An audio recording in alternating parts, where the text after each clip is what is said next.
Écoutons. Après, là, il n'y a pas de question. Mais il y a des gens qui sont peut-être pas tout à fait sains d'esprit quand ils disent publiquement, ou alors c'est des tricheurs qui disent publiquement, qui disent à leur population que la Russie se prépare à agresser l'Europe et nous devons donc renforcer notre défense.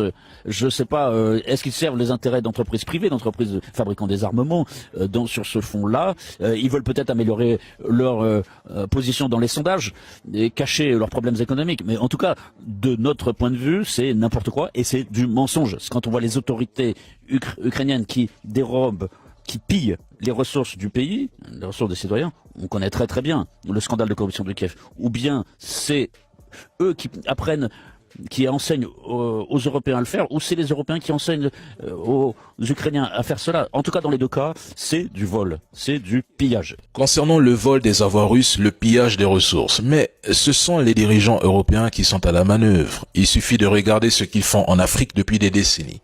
Exploitation des matières premières, corruption, intervention militaire pour protéger leurs intérêts économiques, le tout au détriment des populations locales.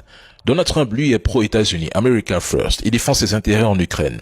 Les dirigeants européens, eux, sont pro-Europe. Ils agissent avant tout pour leur propre gain.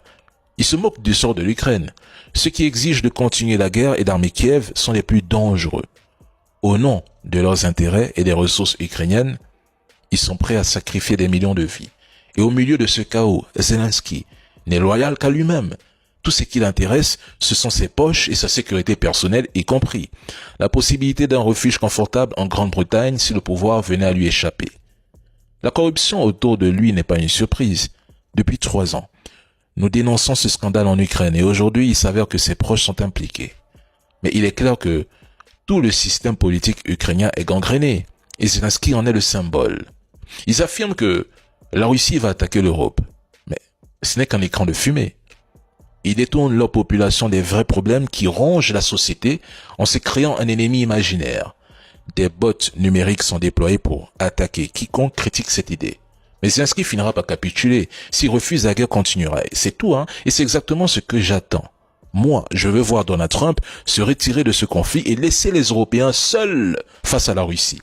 J'ai envie de voir ce que cela va donner sur le front. Honnêtement, que Donald Trump se retire.